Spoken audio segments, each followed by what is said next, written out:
Most of us never stop to notice one thing about our idols. You didn't trip over them. You didn't inherit them by accident. You built them. You chose the materials, laid the foundation, poured in your time and your energy and your hope, brick by brick, until the thing stood taller than everything around it. And then one day, someone reached out to take it, and something fierce rose up in you. Something that surprised even you. Today, we go inside that moment. This is Come Follow Me, and the change clock just marks where we are in the journey. We're at 5:20, the middle of a 3-part stretch on idolatry, the root that feeds every other problem we've named. If this is your first video, don't worry, it stands completely on its own. And if you've been walking around the clock with us, you know how deep we've already dug. 1 o'clock, the heat that revealed us. 2, the thorns we grew around old wounds. 3, the inclined heart already leaning. 4, elder brotheritis, the heart allergic to grace. 4:30, the 2 lies. And at 5, we finally named the root, idolatry. Last time we asked what an idol is. Today we ask what we do with it. And the answer comes in 3 moves. We build them, we protect them, we justify them. By the end, you'll know exactly which one you're running right now. Almost 3,000 years ago, in Isaiah 44, the prophet wrote something that should be impossible to take seriously, but is deadly serious. A craftsman walks into the forest and cuts down a tree. He takes half of it home and burns it. He warms his hands. He bakes his bread. Good, he says, that's good. Then he takes the other half, the same tree, and carves it into a god. He polishes it, sets it on a shelf, bows down and says, "Save me, you are my God." Isaiah can barely find the words. He feeds on ashes. A deluded heart has led him astray. Isaiah 44:20.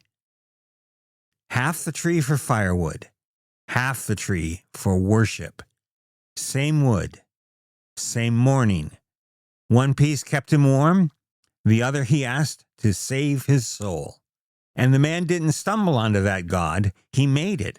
He chose the wood, carried it, and shaped it with his own hands.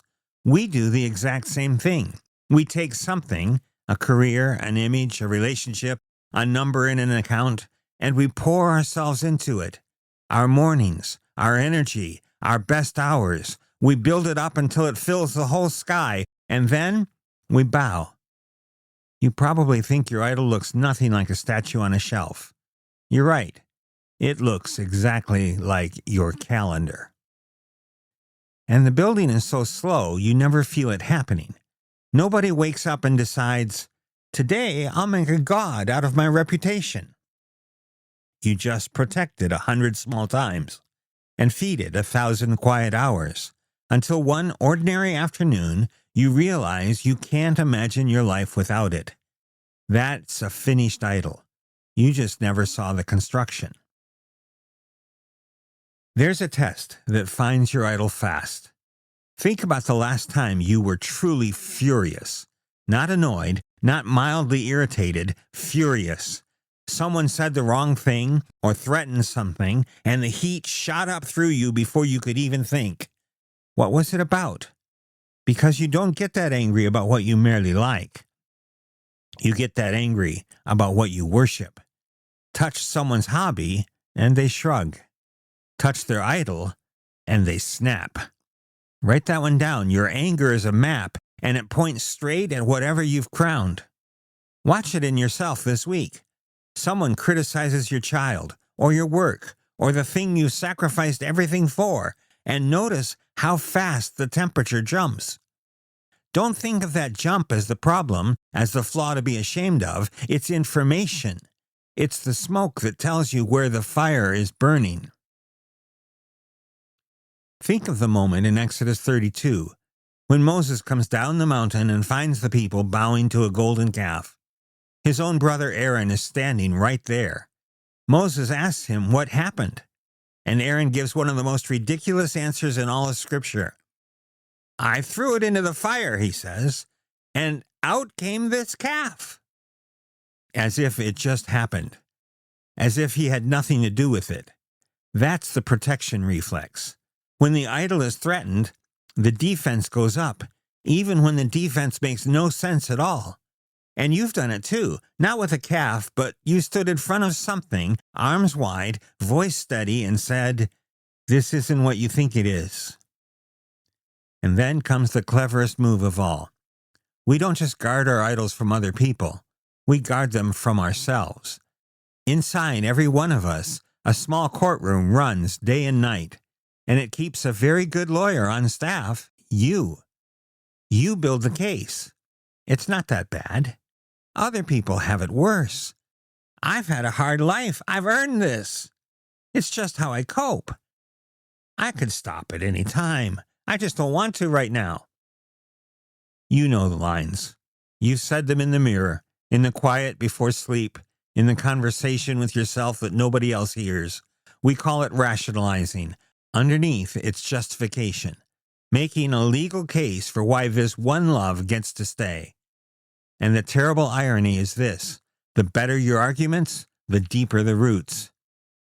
You don't hire lawyers for things you don't care about. You only fight this hard for a God. And that's why willpower alone never breaks an idol. You can't out-argue the very lawyer you hired to defend it.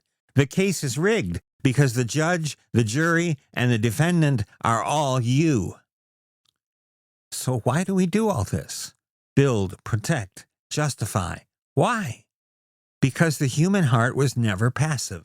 It doesn't just want, it crowns. It was made from the very beginning to worship. 1,600 years ago, Augustine wrote a line worth thinking about today. You have made us for yourself, O Lord, and our heart is restless until it rests in you. Restless. That's the word. A heart that hasn't found what it was made for doesn't go quiet, it goes looking. And whatever it finds first, whatever promises rest or control or worth, it builds an altar on. The problem was never that you loved too much. The problem is you aimed that love at something too small to hold it. You were built with a God-shaped capacity. Hand it anything smaller, and you'll spend your life asking a good thing to do a job it was never strong enough to do, and small things crack under the weight of an infinite need. Let's be clear about what this is. Everything we've named, the building, the protecting, the justifying, it isn't an accusation, it's a diagnosis. An accusation says you are the problem. A diagnosis says this is what is happening inside you, and this is where healing can start. So if you saw yourself in any of this, good. That's not shame, that's clarity. And a doctor who won't look at the x-ray can never treat the patient. We're looking at the x-ray. So which one are you running right now? Building something up in private, where no one can see how much it costs you? Standing guard in front of it, daring anyone to come near? Or quietly arguing your case for why it gets to stay? Be honest, for most of us, it isn't one of the three, it's all three, before lunch. We've seen what we do to our idols, but the relationship is never one-directional. Next time, the camera turns around, because while you've been shaping your idol, slowly and quietly, it has been shaping you. We'll look at what idols do to us. No one handed you your idol. You built it with your own hands, which means the hardest thing to face was never the thing on the shelf. It was always the builder. This is episode 8 of Come Follow Me, a series on why real change is so rare and why grace is the one thing the proud heart can neither earn nor live without. Come and follow.